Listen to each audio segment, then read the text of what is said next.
Hello friends, good evening. दोस्तों, आपने मेरी इस वीडियो का टाइटल तो पढ़ लिया होगा।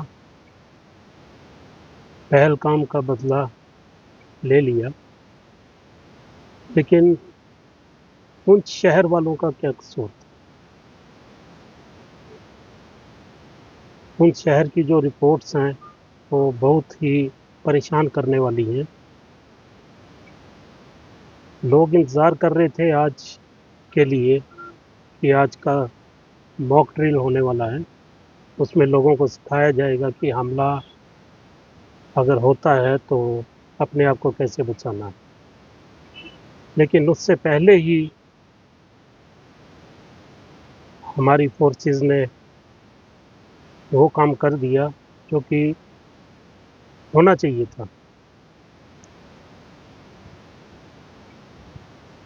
क्योंकि पहलगाम का बदलाव बहुत ज़रूरी था, और वो जो हमारी फोर्सेस ने किया है वो बिल्कुल जायज़ और वो बिल्कुल वाजिब एक उनका कदम था। लेकिन अगर पुंछ सिटी या मेंढर या और जो बॉर्डर एरियाज़ हैं वहाँ के लोगों को पहले से अलर्ट कर दिया जाता कि आप अगर सेफ जगहों पे जा सकते हो तो आप यहाँ से मूव कर जाओ, यहाँ से आप अपने घरों को खाली कर दो, अपनी लाइव्स को बचा लो। लेकिन ऐसा नहीं किया गया। आज लोगों को मजबूर होकर अपने घर बार छोड़ने पड़ रहे हैं। बड़ी संख्या में पुंछ शहर से लोग और बॉर्डर के नज़दीकी जो गांव हैं वहाँ के लोग जम्मू की तरफ निकल चुके हैं, और कुछ जिनके पास साधन नहीं थे वो आसपास के दूर दराज के गांवों में चले गए हैं। अगर यही एडमिनिस्ट्रेशन ने लोगों को पहले से अलर्ट किया होता तो जो हम सुन रहे हैं कि वहाँ पर जो गवर्नमेंट हॉस्पिटल की रिपोर्ट है, 7 लोगों की जान चली गई है और कुछ 28 लोग जख्मी दिखाए गए हैं। लेकिन अनऑफिशियली वहाँ पर 12 लोगों की मौत बताई जा रही है और कोई 40-45 लोग जख्मी बताए जा रहे हैं, जिनमें से कुछ को जम्मू में भी रेफर किया गया है। आप इसी से समझ सकते हैं कि किस लेवल का अटैक हुआ होगा। ठीक है, टेररिस्ट के खिलाफ एक्शन होना भी चाहिए था, लेकिन फिर भी उनके जो आका हैं, जो उनके मुखिया हैं, वो अभी भी इस हमले की चपेट में नहीं आए, और उल्टा हमने अपने कीमती जानें अपने नागरिकों की गंवा दी। क्या ये गवर्नमेंट की जिम्मेवारी नहीं बनती थी कि पहले लोगों को अलर्ट किया जाता कि आजकल में कुछ होने वाला है, तो सो दैट लोग अगर अब भाग रहे हैं वहाँ से, अगर आज वो वहाँ से निकल गए हैं तो वो पहले भी निकल सकते हैं। ये सिर्फ पुंछ टाउन की बात नहीं है, मेंढर में भी किलिंग्स हुई हैं, मेंढर में भी लोग इंजर्ड हुए हैं।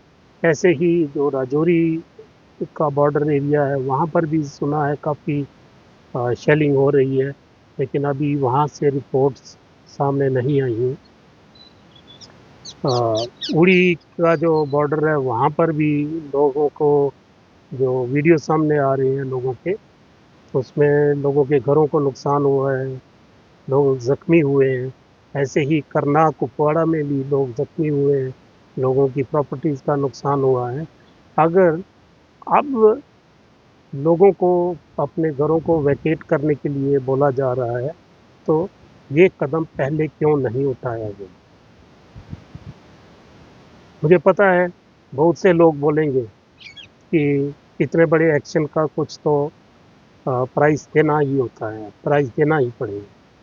बिल्कुल देना पड़ता है प्राइस, लेकिन क्या आप ये प्राइस देने को तैयार हो? बोलते तो सभी हैं कि हमें बॉर्डर के ऊपर भेजो, हम लड़ेंगे। आप जाइए ना, आज आज माहौल है, आप आज जाइए पुंछ में बैठिए, आप जाइए रजौरी के बॉर्डर पे बैठिए, अखनूर के बॉर्डर के ऊपर जाइए, कौन मना कर रहे हैं? कहना बहुत आसान है, लेकिन जिसके घर में बीतती है, जिसको चोट लगती है, जिसके घर में कोई जान जाती है, असलियत उनको पता होता है कि ये जख्म कितना गहरा है और जो जान गई है इसकी क्या कीमत। दोस्तों, मैं शुरू से ही आ, ये वार के अगेंस्ट हूँ और आगे भी रहूँगा। वार किसी का भला नहीं करती। ठीक है, जो घर हैं, प्रॉपर्टी जिनकी नुकसान हुई है, वो दोबारा बन जाएगी।